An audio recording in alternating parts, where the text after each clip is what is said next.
Selamat pagi anak-anak. Hari ini berjumpa kembali dalam pelajaran PPKN pada pertemuan ketiga dengan kompetensi dasar yang pertama. Masih kompetensi dasar yang pertama tentang nilai-nilai Pancasila yang sesuai dengan perkembangan zaman dan tentang hakikat ideologi terbuka. Nah, sebelum kita mulai, anak-anak, tak lupa Ibu ucapkan tetap semangat dan tetap menjaga kondisi dalam keadaan sehat walafiat. Anak-anak, kita akan membahas kali ini yaitu tentang Pancasila sebagai ideologi terbuka. Berulang kali kita mendengar kata ideologi, ideologi, ideologi. Apa itu sesungguhnya ideologi?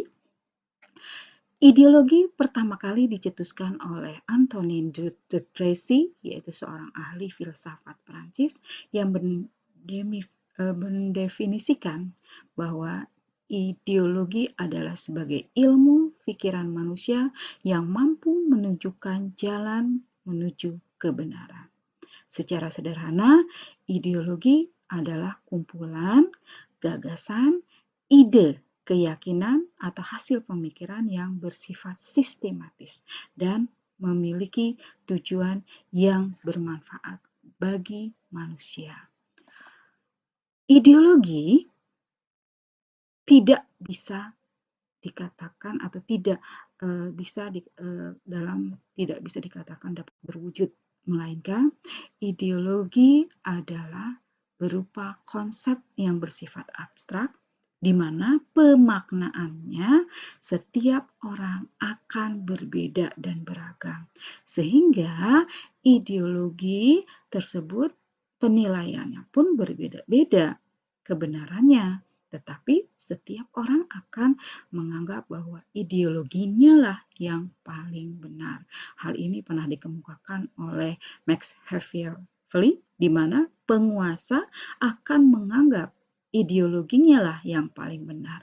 Begitu pula oleh Franz Magnus Susanto bahwa semua pemikiran yang baik itu akan timbul dari orang-orang itu sendiri. Karena setiap orang akan menganggap dirinya lah yang terbaik. Nah, selanjutnya, apa itu sesungguhnya fungsi ideologi? Fungsi ideologi memiliki fungsi yang sangat luas, tergantung dari pemaknaan ideologi itu sendiri. Fungsi ideologi yang pertama adalah yaitu sebagai orientasi dasar dalam menentukan sikap. Yang kedua, fungsi ideologi adalah sebagai pedoman di dalam menyelesaikan suatu permasalahan. Selanjutnya, fungsi ideologi adalah sebagai alat pemersatu. Artinya, dengan ideologi dapat mempersatukan orang dari berbagai kalangan agama, budaya, ras, dan golongan yang berbeda. Anak-anak, fungsi ideologi selanjutnya pasti akan dijadikan sebagai arah dan tujuan serta cita-cita seseorang. Sehingga ideologi dapat dijadikan sebagai sumber motivasi bagi seseorang. Lalu, bagaimanakah dengan ideologi itu sendiri? Ideologi memiliki sifat baik yang bersifat tertutup maupun sebagai ideologi yang bersifat terbuka. Apa itu ideologi terbuka? Ideologi terbuka adalah ideologi yang mampu mengikuti perkembangan zaman, bersifat dinamis, bernilai cita-cita, dan tidak bisa dipaksakan dari luar, melainkan digali dari suatu kekayaan rohani, moral, dan budaya masyarakat itu sendiri. Nah, terbalik dengan ideologi tertutup. Kalau ideologi tertutup, sifatnya lebih bersifat mutlak. Artinya, nilai atau nilai-nilai yang terkandung dalam ideologi, nilainya, cita-citanya diterapkan secara paksa melalui proses politik yang panjang. Kemudian, kebenarannya tidak dapat dipersoalkan lagi, artinya tidak dapat dirubah dan selalu akan dijadikan sebagai dogma bagi para pengikut-pengikutnya dan harus dipatuhi. Selanjutnya, bagaimana dengan ideologi Indonesia sebagai ideologi Indonesia, yaitu Pancasila sebagai ideologi terbuka. Pancasila sebagai ideologi terbuka dapat dikatakan bahwa Pancasila nilai-nilainya digali berdasarkan kesepakatan dari para pendiri bangsa.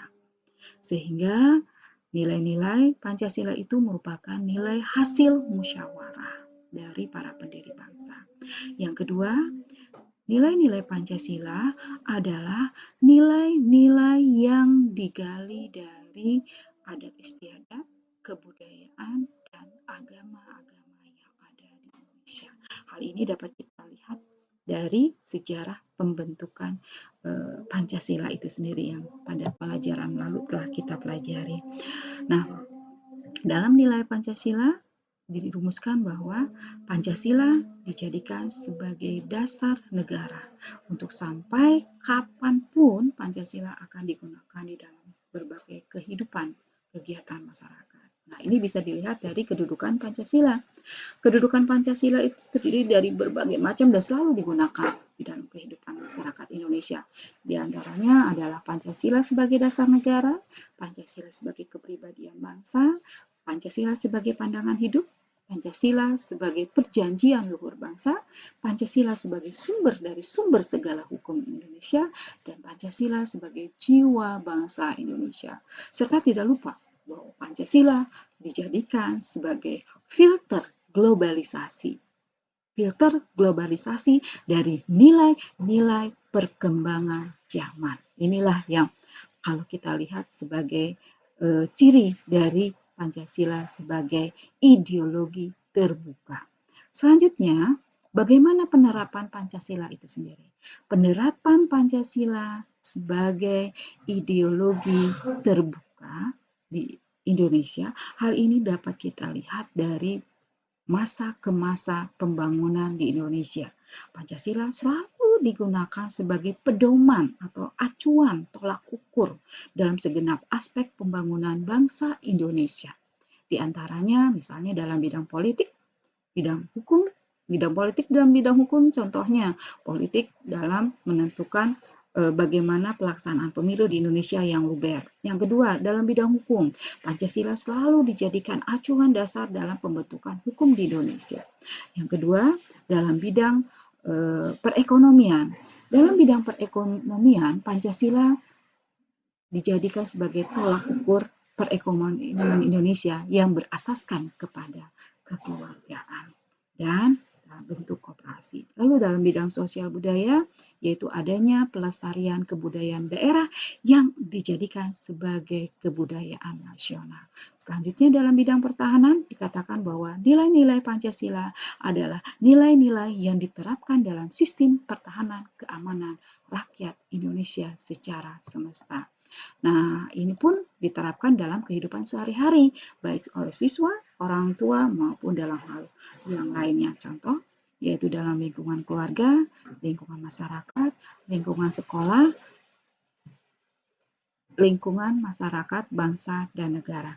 Demikian anak-anak, pertemuan ketiga kali ini kita telah membahas mengenai perwujudan nilai-nilai Pancasila sebagai ideologi terbuka.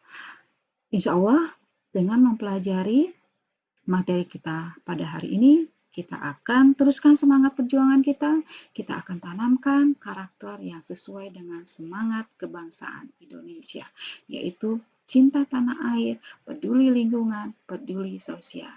Akhir kata, jangan lupa nanti tugas akan Ibu kirimkan melalui Google Classroom dan kalian tetap semangat untuk melaksanakan KBM daring.